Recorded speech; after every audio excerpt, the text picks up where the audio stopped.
Hey, I'm Amanda from Trifecta Fitness. We're proud to be Clarksville's new Get Fit headquarters. Trifecta Fitness is a state-of-the-art spin and strength training studio. Our spin studio is truly one of a kind in this area, complete with 20 state-of-the-art live fitness bikes and an incredible sound system. Our strength training is done in small groups of 6 or fewer, and all of our strength and spin classes are scalable for every level of experience. Come see us in the heart of Clarksville, just behind MAPCO at the corner of Old Trenton Road and Wilma Rudolph Boulevard. Call us for more info at 931-542-6265 or download our Trifecta Fitness app for a full list of upcoming classes.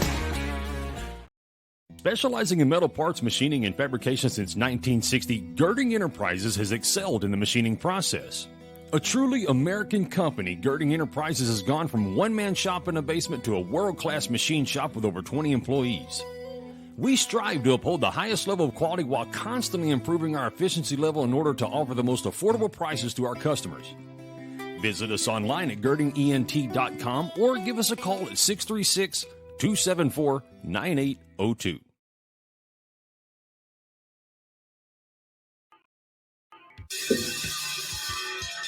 All right. Welcome back. MisFitNation. We are a show founded by a veteran and hosted by 2 veterans and a military spouse. Our mission is to get people to tell their story to the world. If you're an author, share your tips with the Misfit Nation.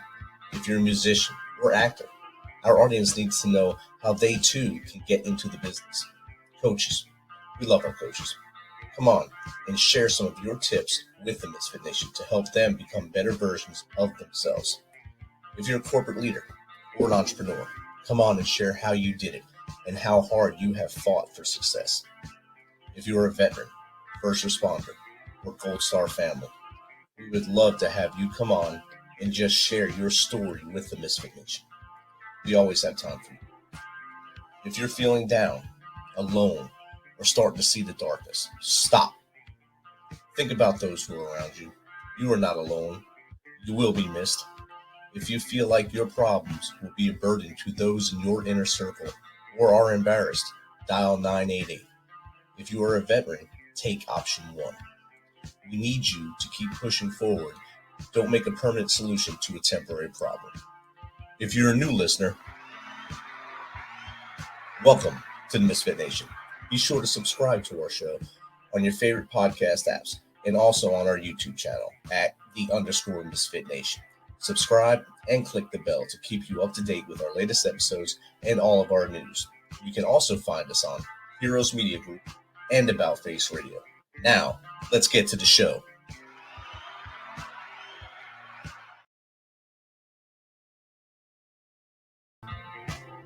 All right. We have a good one tonight, y'all. Our next guest is an award-winning branding and reputation management expert who designs and enhances the identities of global executives, entrepreneurs, and thought leaders. As the CEO and founder of Lida 360 LLC, she is sought after for her knowledge of personal branding, reputation management, leadership communication, reputation repair, and online positioning. So without further ado, let's welcome Lida Citroën to the Misfit Nation. Welcome, Lida. Hello. So wonderful to be with you. It's awesome that we're able to connect and get this thing together, and you're about 1.5 inches away to the west, so it's a little more daylight there now, and the days are a little cooler there probably still, so you're probably having a good time. We're having a great time. Colorado's beautiful this time of year. Yes, our About Face Radio, which we go live to on Sundays, Tuesdays, and Thursdays, it's based out of Colorado as well. So nice. Most of our other DJs are in Colorado, so I hear a lot about it all the time.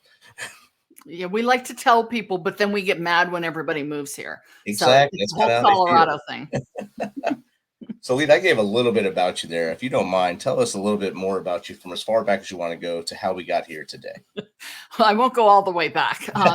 That's a long story. Rich, I spent 20 years in corporate. And in that time, I helped stand up and push forward really big companies and leaders and doing all this stuff that earned me a fancy title and a fancy paycheck.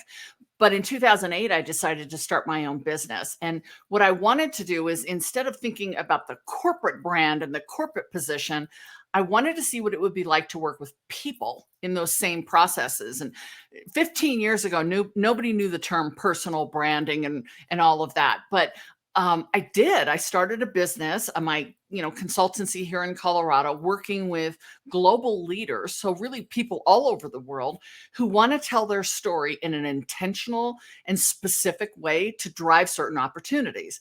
You might call it impression management, reputation management, but it includes things like how we're seen online, what people say about us, and just all the different ways that we act and communicate to tell the story of who we are. And in 2009, about a year and a half into my business, I learned that the work that I'm doing with corporate executives and professionals was not even being talked about for somebody coming out of the military who was now trying to reintegrate into a civilian environment.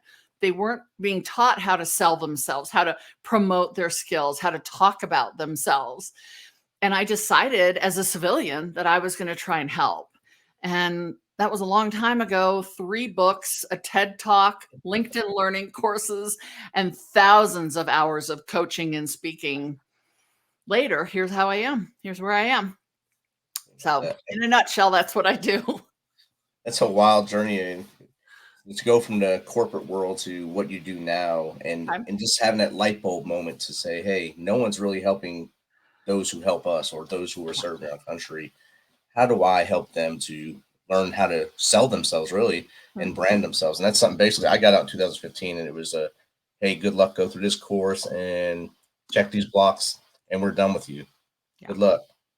So I took a whole 365 days off before I found a position. I sat home until my wife really got tired of it, and was happy when I got a job. And I moved I did geobacterial stuff in St. Louis for a year before coming back and working remote. And I've been employed steadily since. But I knew the struggle at that point. And then starting this show and trying to realize how to brand myself as the show, separate from me as me, was hard enough. And then learning from experts like you really helps out. Well, and I think if you fundamentally look at the difference, right? And the only reason I can speak to the military is because I've coached and mentored thousands of transitioning service members, veterans, and military spouses. It's certainly not my experience. But when you think fundamentally, culturally, right, the civilian sector versus the military culture, the military teaches service before self. So the military teaches you it's not about you. It's about those you serve alongside. So you're supposed to claim and accept responsibility and accountability, but not seek credit and fame and recognition, which is awesome. And I sometimes think that businesses would do a lot better if we had more of that in our culture. But fundamentally, the civilian environment is very much about, self-promotion and talking yourself up and using the word I. I am very comfortable speaking about my accomplishments and my track record and using first person to do that. But when a veteran does that, it's first of all usually very uncomfortable, and then they'll tend to use the collective. So they'll say, we did this, or my company, my unit, my squadron, this is what we did, and I'm so proud of what they did. And a civilian doesn't understand that. A hiring manager doesn't understand that. There's a number that's really important, and it's 98. 98% of the American population is not prior military. So if you think about that, that veteran is speaking in plural, is speaking in third person to an audience that 98% chance is not prior military and doesn't understand, why isn't this guy taking credit for it? Why isn't he proud? Or why isn't she talking about things she did that she's proud of? They don't understand philosophically why you would not be predisposed to want to take credit for something you did. Exactly. And I believe now, even in the job I'm in now, since I'm surrounded by veterans in my job, we all still speak that same way. It's all our team did this, or the Fort Campbell team did this, and we produced this amount of soldiers trained. We did this. There's never a spotlight on any one of us. And if it does wind up on one of us, we're all kind of humbled, and we wind up taking everyone out for lunch or something just because the spotlight came on us. And it's not that black and white, right? I mean, you do find civilians, especially savvy leaders, who know that the collective and the collaborative holds more value. Um, but there's still a training, if you will. We were all brought up to know what makes us great and be able to sell our story. That's how we get jobs. That's how we grow our career and compete for opportunities. So there's a big disconnect. And I'm often asked when I either speak to employers or I speak to veterans, which side do we need to fix, right? Do we need to fix the veterans or do we need to fix the employers? And it isn't a one or the other. It's just kind of understanding that there's a cultural difference, there's a language difference, there's a work style difference, and neither's right, neither's wrong. But appreciating that difference is where we can find commonality and opportunity. Right, and I like that you said it's neither side as wrong in the aspect. It's just learning what each other has done or where we're both coming from. It kind of helps out a lot as you walk through that door. And if I walk through a door and I see nothing but people who never served, and they're looking at me like this robot military guy. And for a while, they just thought we were just all these guys that were and gals that were just, they're just killers and crazy people. They just want to do this. They've been to war so long. We don't want them here, but we have to entertain this interview just so we keep face. And you kind of get that feeling when you walk in the room. It's a check the block interview. I just drove from Tennessee to Washington D.C. for a check the block interview. It's kind of disheartening, and that's what happened to me on my way. I got up there. Oh, your college is the one college we're looking for. So sorry, thank you. Oh, all right, thank you. But then I got offered a job on the way home, so it kind of helped out. It kind of went to the dumps and up to the top again. But I knew the wave at that point. I knew I had to do something to help my brothers and sisters, and my first job really lined me up for that. And now I really help them because I train soldiers every day. So there you go. That's what it's about. And that's, another thing I think we don't appreciate fully about somebody who's got a military background. You don't leave that sense of service and commitment and volunteerism when you take the uniform off, right? We don't have a draft in this country. So anyone after, 1973 volunteered to join the military. And there's so much honor that comes with that I don't think we recognize that it was a selection, whether it was after 9/11 and, somebody felt compelled to do something, which there was a huge uptick in enrollment, or whether it was a family business, as many of you call it. That's somebody volunteering to protect me and my freedom. And one of the things I often share is my mother was actually raised in communist Hungary. Wow. And when the war ended and she was able to leave the country and she came here, as she was raising my brother and I, she taught us like freedom. You don't take it for granted. Like it doesn't come without a cost. And if you ever get a chance to say thank you to someone who has served, by all means, you do it. And so the work that I do here is just a very tiny way of saying thank you, because it's because of you and everyone else that I get to live in this country and travel freely. Definitely. And I think a lot of people need to think back to when their parents and grandparents came here and what they went through to get here. Some people, this might be their first generation in the States, and so they're seeing things a totally new light. But like you, your mom was out in Hungary.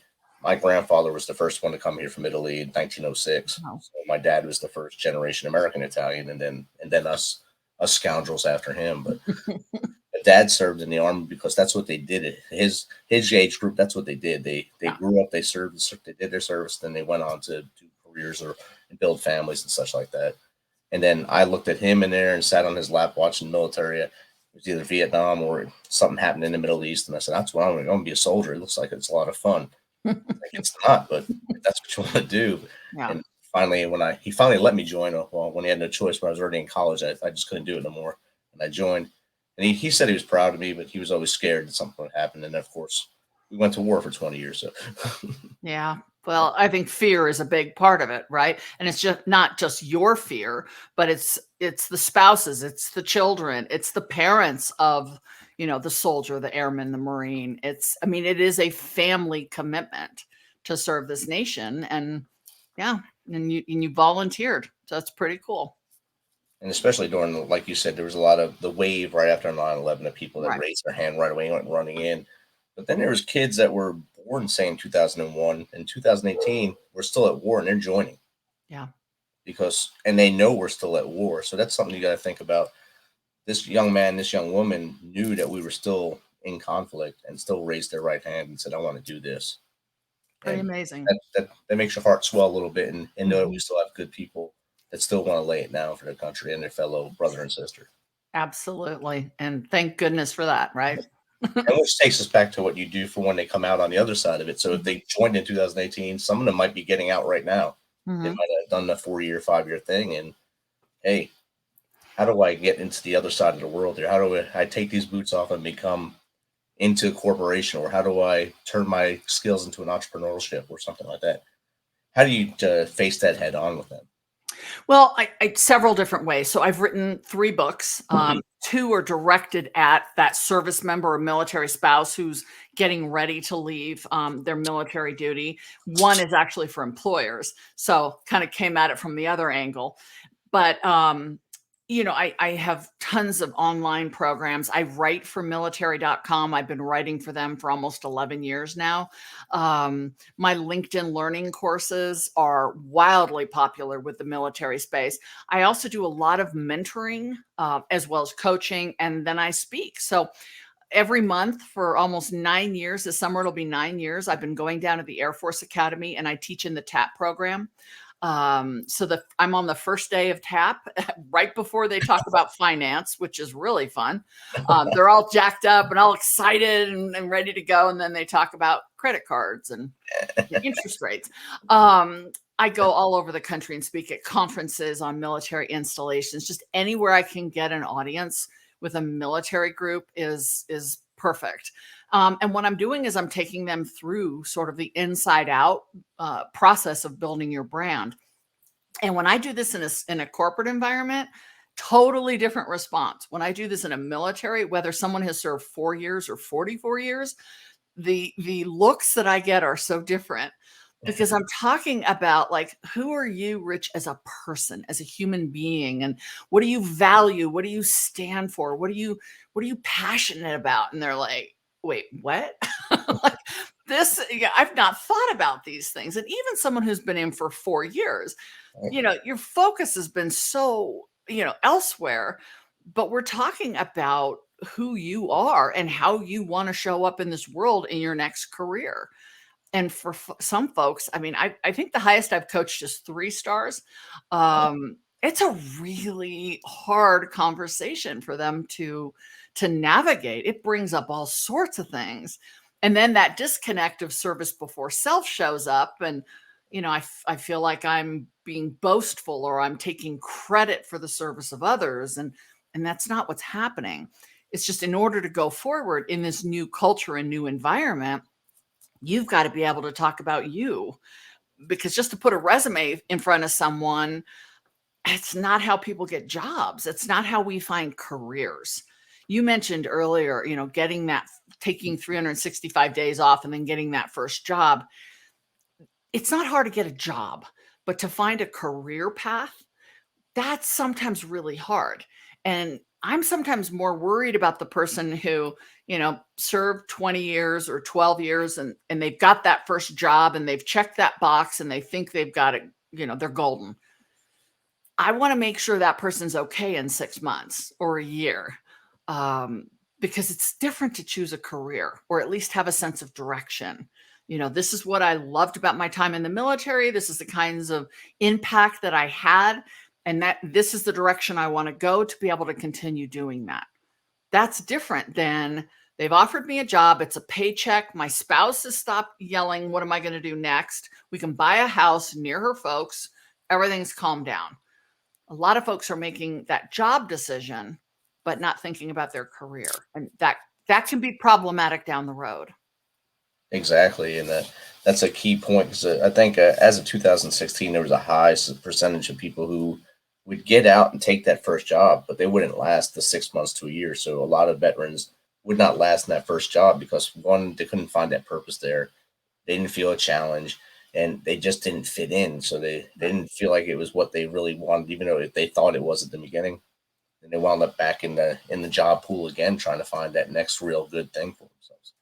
And in the process, their ego is now taking a hit because here they had this sense of mission and purpose in the military. They thought they checked the box, as you said, and they didn't. And now they're back in the unemployment line and feeling dejected, and people are questioning, but the employer is also having a different experience. They thought they hired someone they were proud to hire, right? Not only does this person have enough of the skills, but they served our country, and that's so wonderful, and they're excited. And then that person just leaves, oftentimes without asking for help, without asking for additional training or resources. They just quit. So both sides are feeling kind of dejected. And now that veteran is back in the unemployment line, trying to do it all over again, and feeling like, the thing I hear a lot is, I felt like I transitioned, but I feel like I'm doing it again. And I always remind veterans, transition is not a day. It's not your retirement ceremony. It's not the day you exit the military. Transition is a process, and that process can take 10 years in some cases. It's moving through the stages to be able to get to a place where you feel like you've got your footing. Right. And that's not just one event. So to be going back to the beginning of a line and doing it over and over, that is very normal. It's kind of like my first job out of the military. I didn't quit. I wanted to leave after a year, but I didn't want to be a statistic. I was kind of hard-headed, not wanting to be a statistic. So I stayed an extra year, watched my friends in my office leave, or to get pushed out, actually. And then I finally just said, I can't do this no more. And my old first sergeant called me, and all the stars aligned, and I wound up in a better place. And thankfully for him, and that put me in a better position to say, hey, here's my 2 weeks, and this is why I just can't do it no more. And I'll see you later. Thank you for the opportunity. Well, good for you. And it's all about making choices. Whenever I coach somebody, whether it's an executive, a service member, it's about making sure you're feeling in control of the choices you have in front of you. And when we don't feel in control, we make typically bad decisions, bad choices. When we feel like we're in control, we tend to make better decisions for us. So if you're approaching, your exit date, and everybody's looking at you going, well, what are we going to do? What's the job going to be? And you feel all that pressure. The first job that comes along is going to feel like a good decision. But is it a choice, or is it simply, I want the noise to stop. I want the pressure to stop. That's not a decision. That's a whole different process. I would rather somebody think about it in a more proactive sense, and make choices that are good for them, good for their family, and honor their service, but put them on a career path that will give them more longevity and not just that quick reaction. Definitely. The knee-jerk reaction kind of is what leads to that high statistic, I believe. And I think if we can stop that amongst I guess a lot of the mid-career people will do that too. But like you said, you're also mentored to 3-stars. That's someone that's been probably near 30 years. And that's a lifetime. Oh, yeah. A lifetime of putting the boots on. And all of a sudden, now what do I do with my hands? I don't know what to do now. And how do I make this happen? I bet that was a bigger challenge than the 4-year or the 15-year career person. It's just different. It's literally just different. You're right. This is a person who has spent their whole adult life in that culture. And it is like, what do I do with my hands? Why aren't people standing up when I walk into the room? How do I dress? Can I wear my medals on no, you don't wear them on a business suit. It's understanding that their identity is not their role. And that's really hard when you've got somebody who was career military. Just like if you have someone who was the CEO of a company and then they leave that post and they don't know who they are anymore.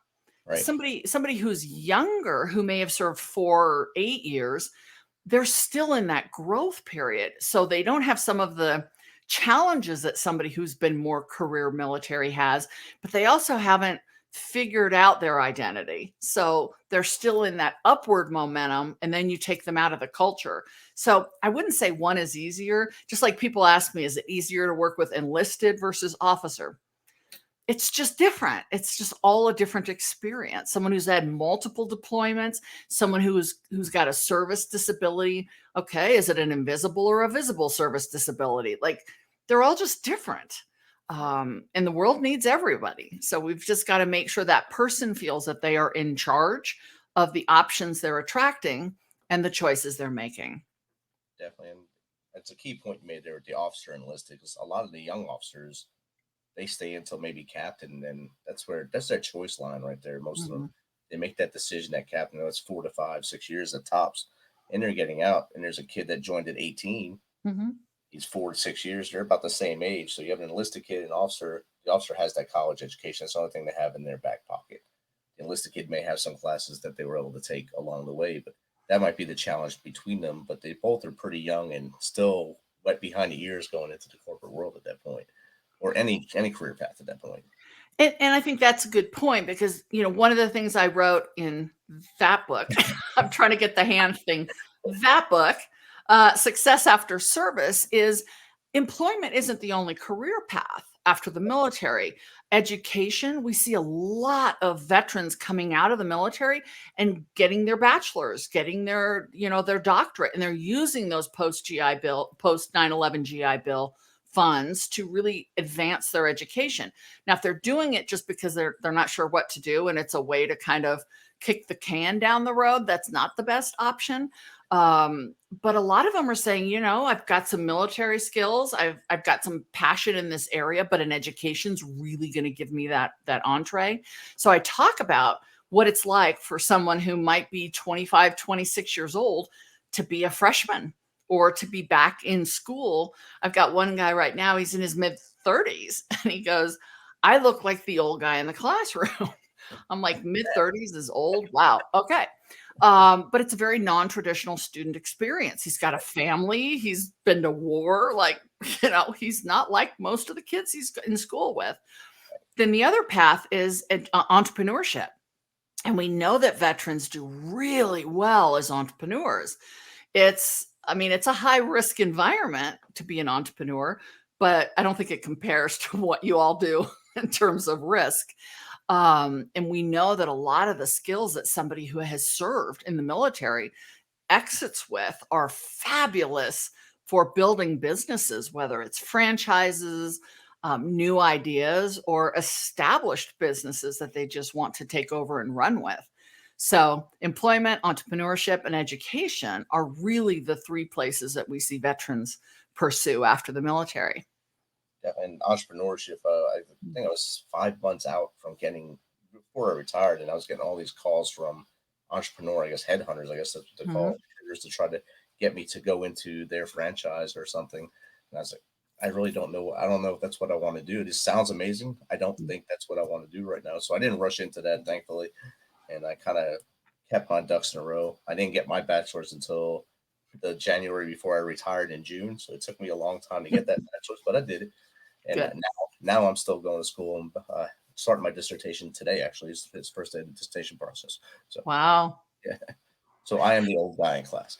Well, and employers are starting to look at the bachelor degree requirement. And I was just part of a conversation where you had some of the big Wall Street banks and the big global tech companies in a room saying, we've gotten to the point where we recognize that a bachelor doesn't mean somebody who's got 15 years in the military. It doesn't necessarily give them an advantage. And they're starting to look at education and skills differently. And I think that's going to be fabulous for someone who comes out of the military and says, I don't want to get that degree, but I still want to participate in these, civilian opportunities. And employers going, yeah, everything you've done in the real world counts. And so we're going to find a way to balance that out. Finishes the equation, I guess. Exactly. Equates out, so it helps out a lot. And the mindset has to change, as long as people like you are still talking to them and saying, look, this is something that we need to bridge that divide, because there's a lot of people that they don't do good in school, and that's why they join the military to begin with. And they're not good at tests. They're not good at, planning out a research paper, but they are good at putting widgets together or leading people. And that's what you want. You want someone that can lead and figure something out. And that's where we can bridge that divide and get people in the right places. And I think smart companies recognize that even if it is about certain certifications or credentials somebody needs to have to do a job, that you can teach somebody those skills. You can teach them how to get a PMP certification, but you can't teach someone to have character. And when you hire a veteran or a military spouse, you're talking about somebody who's got soft skills like, resiliency and adaptability and cultural, differentiation and being able to work under pressure. And you can't teach somebody that. You can teach them Java, you can teach them project management, but why not hire somebody with the character traits that you want and then get them the certifications? And a lot of employers are starting to wake up to that, which is really good news. Definitely. That's a good wave to start there and get people in the seat before they have to have all them credentials signed off on. Yeah. So how does someone get in contact with you, Lida, to maybe have you speak to, say, like Fort Campbell TAP program here or any military base, or just to chat with you like we are now? Well, all roads lead to my website, which is lida360.com. It's LIDA360.com. I'm pretty active on social media, LinkedIn being the main hub. A lot of people find me through my TEDx that I did about my work with the military. And I would be honored if your veteran listeners would listen to it, because I think I shared their story as a civilian the best way and the most honorable way I could. But I think it's really important for employers to hear that message too, because as civilians, I know we can do more. And I think a lot of companies are starting to recognize that. So to answer your question, website, LinkedIn, I'm pretty findable on pretty much every social platform out there. Awesome. And I'll put you on the spot. 3 tips to give to a talent manager and to the soldier coming out to make that divide easier and maybe be successful.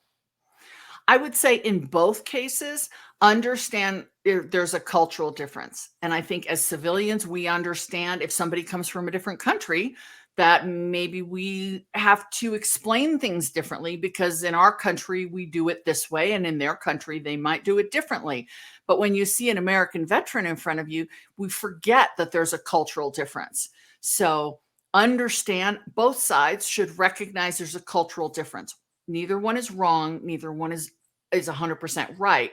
Let's just have better conversations to bridge some of that divide. I think the second thing is to look beyond the resume, look beyond the education. Not to say that education isn't valuable. My kids know I drilled it into them. I was brought up that you got to have the education. But if somebody has served as a combat medic, they're probably going to have some nursing experience in high risk situations that might put them a little bit ahead of somebody who's just right out of school. So being able to appreciate that skills don't always look the same if somebody comes out of the military, and have some really good questions. I would say employers, interviewers, have some really good questions to unpack what that experience really looks like, so that you can understand what that person actually did and how those exportable and transferable skills play out. And for the veteran in that situation, understand that when they're doubling down on a question and that recruiter keeps saying, okay, Rich, but I'm not getting it. They're not being difficult. There's a difference in how we speak about ourselves. And your job as a job applicant is to really know how to position yourself. I think the last thing I would say is there's so much room here to grow. There's so much room to grow. And I know veterans who walked into major corporations, not physically, but approached major corporations and said, I've always been a fan of your brand, and I don't see that you hire a lot of prior military, and that's who I am. I'm a colonel from the Army or a captain from, this branch. And I'd love to be part of that solution with you. And some really smart companies said, yeah, let's have that conversation. And now they have veteran hiring groups and veteran resource groups and military spouse groups. And there's this whole vibrant community within the organization because a veteran reached out and said, you don't have a lot of people here who look like me. What if I was part of helping you figure that out? Retention goes up, sourcing and attraction goes up, and the fulfillment of that veteran goes up. So it is a win-win for employers to recognize the value of hiring veterans, and for the veterans out there and military spouses to say, let me see how I can help here. And let's see if we can figure this out together. that's a great opportunity for both sides. Outstanding. And I put you on the spot. You nailed it. You hit a home run right there. Perfect. Perfect. You jumped off the top of the mountains out there and did it for me. That's awesome. Thank you, Lida, for taking some of your time tonight to hang out with us.